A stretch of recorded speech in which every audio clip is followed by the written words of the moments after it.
Bueno, buenas tardes a todos los seguidores del canal. Este va a ser el último de la serie de los videos teóricos de acción del viento sobre las estructuras. Va a ser un video relativamente cortito. Nosotros hasta ahora definimos conceptos generales, hicimos una intro y luego pasamos a aplicar lo que es el reglamento vigente para definir las acciones sobre estructuras cerradas o parcialmente cerradas sobre la estructura principal. Nos faltan dos cosas. Definir las acciones sobre estructuras abiertas tipo tinglado o techos de estaciones de servicio, por ejemplo, aleros y carteles, y definir también en las estructuras cerradas y parcialmente cerradas las acciones sobre componentes y revestimientos que mencionamos y justificamos en los videos previos podían ser de mayor intensidad que sobre una superficie más extensa, ¿sí? Entonces, ese promedio de presiones sobre la base de medidas en puntos localizados, la variación de presiones era totalmente errática. Ese valor medio de presiones que tomamos para una cierta superficie importante podía no ser tan válida cuando la superficie de afectación, por ejemplo, de la chapa sobre una correa o un cerramiento de vidrio o una chapa de cerramiento, podía sufrir sobrepresiones más intensas. Entonces, yendo a ese punto, determinación de las presiones sobre componentes y revestimientos para edificios de baja altura y edificios con alturas hasta 20 metros, menciona las presiones de viento de diseño sobre los elementos componentes y de revestimiento de los edificios de baja altura se deben determinar a partir de la siguiente expresión. La presión es igual a QH, presión dinámica evaluada a la altura media de la cubierta H, usando las expresiones que ya vimos, que multiplica a GCP, factor externo de presiones, menos GCPI, donde GCPI era más o menos, ¿sí? Presión o succión que había que considerar ambas situaciones. Entonces se sumará el término o se restará según el signo de la presión interior. ¿Cómo obteníamos GCPI? De la tabla 7, ya lo vimos anteriormente. ¿Cómo obtenemos GCP?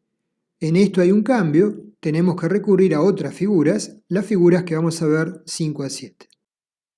Entonces, si tomáramos puntos de medición de las presiones bajo el flujo del viento, veríamos que la variación en un punto, la presión típica instantánea en cualquier punto, varía aleatoriamente según el tiempo, en magnitud y signo, y asimismo, tomando secciones, vemos que tiene una variación no como la que estamos adoptando, sino con expresiones que desconocemos, que varían instante a instante. Entonces, a tal fin se tomaba el criterio que analizamos para los elementos principales.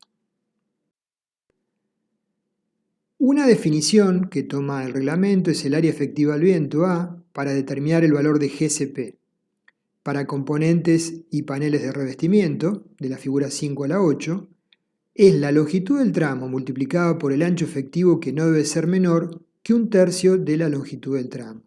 Es decir, se toma el ancho efectivo como ancho físico para tomar el área efectiva o bien un tercio de la longitud del tramo. ¿Sí? L por S o L por L sobre 3, el mayor de ambos. Entonces entramos en la figura 5A, componentes y revestimientos, leamos en encabezado, paredes, coeficientes de presión externa G por CP, para edificios total o parcialmente cerrados. Acá hay una serie de curvas asociados con los sectores que analizamos. 4 es un sector de la pared interna en ambos lados, 5 es un sector de borde donde hay sobrepresiones, entonces podemos observar que ingresando con el área efectiva en abscisas, nos elevamos y cortamos a la curva correspondiente para luego obtener en ordenadas el valor de presión externa GCP, ¿sí? Que puede ser positivo o negativo. Los valores sobre las zonas de esquinas tienden a ser más elevados que sobre las zonas internas. Entonces, para lo que son paredes tenemos la figura 5A. En esta figura, figura 5B, vemos en componentes y revestimientos coeficientes de presión externa GCP para cubiertas a 2 aguas con pendientes reducidas menores que 10 grados. Observamos en la planta una zona interior denominada 1, la más extensa, y la zona de bordes de aleros 2 y 3.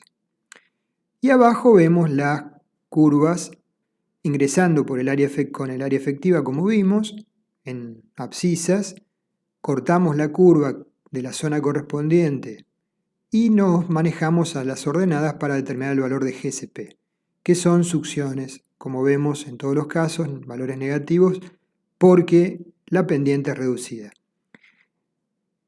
Esto desde el punto de vista teórico. Desde el punto de vista práctico, ¿qué suele suceder cuando empezamos a diseñar estructuras reales? Vamos a diseñar las correas de techo y la chapa, básicamente las correas. Que las sobrepresiones que hay en la zona 2 respecto de la 1, imaginémonos, por ejemplo, un área efectiva igual a 1 metro cuadrado. Entonces, en el gráfico de la izquierda tenemos el valor para la zona 1 es GCP menos 1. Y para la zona 2 es menos 1,8, es un 80% más. Y para la zona 3, 2,8. ¿Sí? Entonces, desde el punto de vista práctico, genera un problema.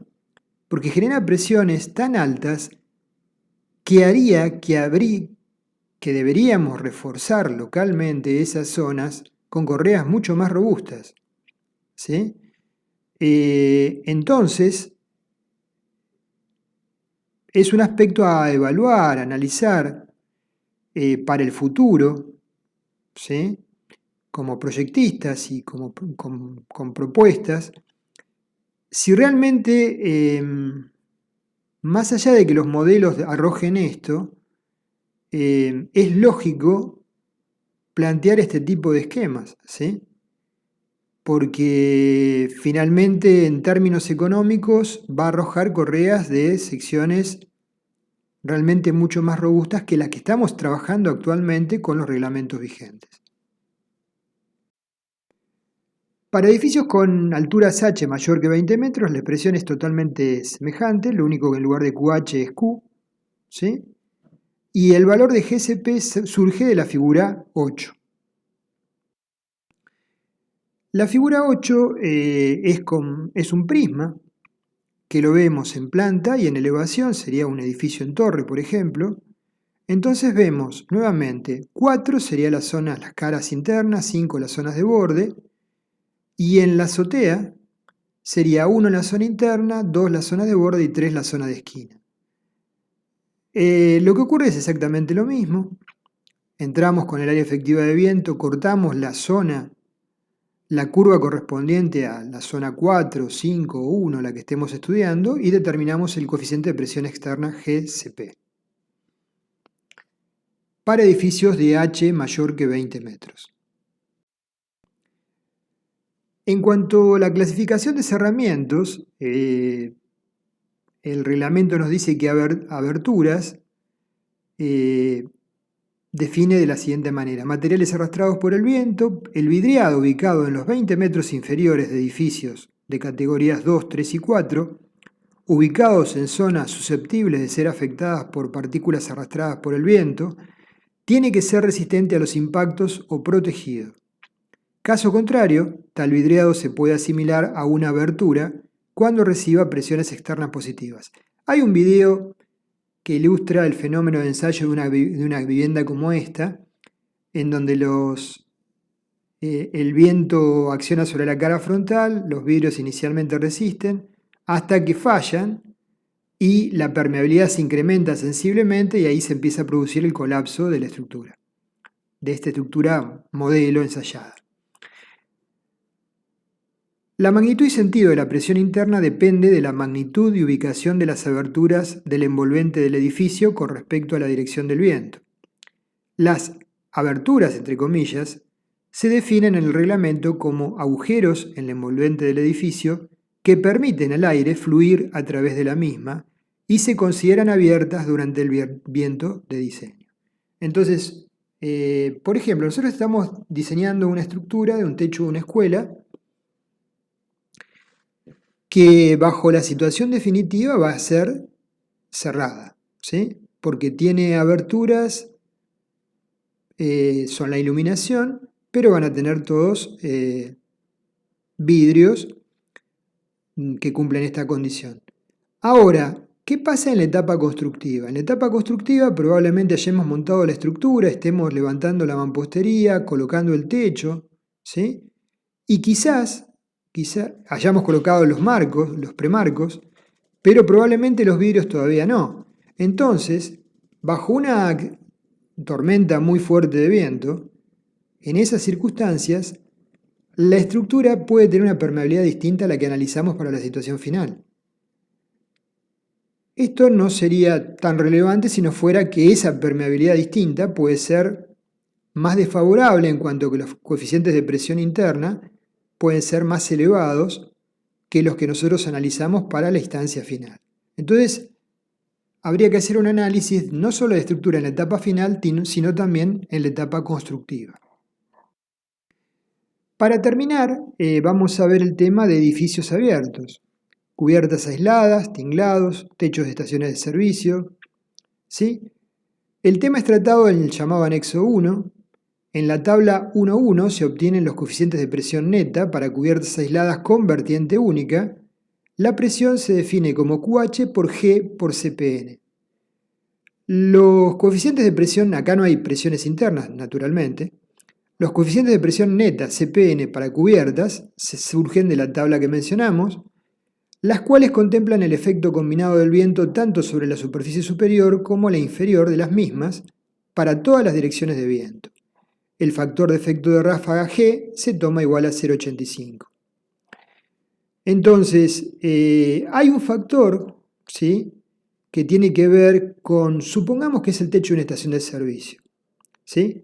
En situación operativa normal puede haber un micro, un camión, supongamos un micro de los que usamos en nuestro país de 2 plantas, de 2 pisos, ¿sí?, que el viento golpea sobre el micro y genera una succión sobre el techo mayor.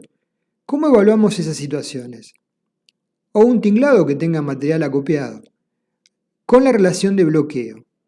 La relación de bloqueo en cualquier dirección transversal es igual a la altura de las obstrucciones bajo la cubierta, dividida por la altura del alero a sotavento, ambas áreas normales a la dirección del viento.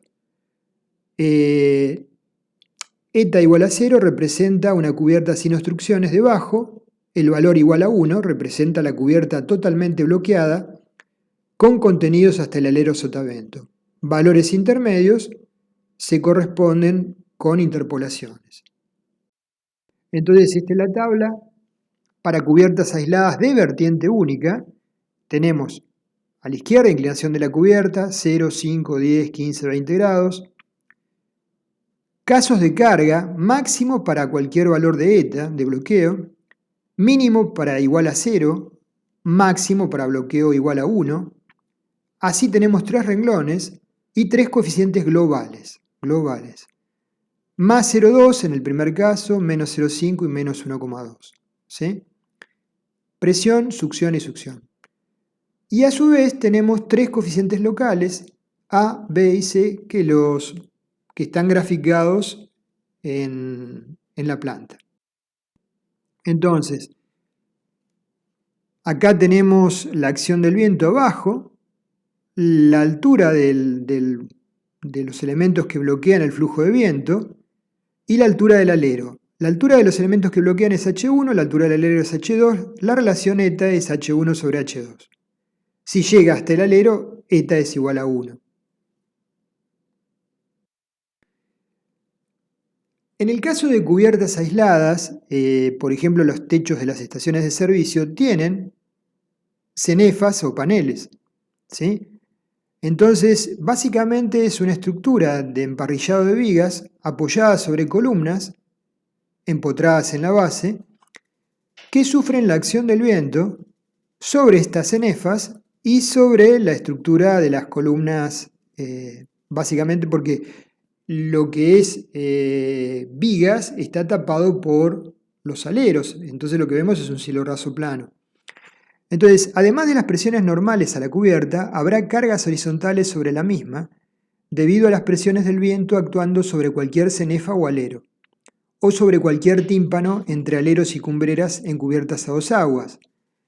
Las cargas sobre estos elementos de fachada se calculan en base al área de la superficie que enfrenta el viento, usando un coeficiente de presión neta 1,3 sobre las cenefas y o tímpanos del lado que golpea el viento, a barlovento, izquierda, y 0,6 positivo, de succión, perdón, negativo, sobre las cenefas o tímpanos a sotavento, ¿sí? Entonces, por ejemplo, para el diseño de una cubierta de techo de una estación de servicio, adicionalmente a las acciones sobre el mismo, tenemos que agregar las acciones sobre las cenefas perimetrales, que se van a traducir en acciones de tipo horizontal, en las cuales las vigas, algunas de las vigas del techo de la estación de servicio, trabajando como pórtico con alguna de las columnas, van a tener que encargarse de tomar esas acciones, ¿sí? Con las columnas empotradas en la fundación. O sea, son las que tienden a volcar la estructura. No tienen relevancia en el diseño de las vigas principales de emparrillado del techo, ¿sí? Por supuesto que sí tienen que ser consideradas para diseñar las cenefas, la estructura de las cenefas. Como esto es en una dirección o en otra, el valor 1,3 sería el que manda en ese tema. Bueno, con esto cerramos el último de los videos relacionados con la acción del viento. Quizás en un futuro hagamos algún ejemplo de aplicación. Espero que no se hayan aburrido demasiado. Gracias, los espero.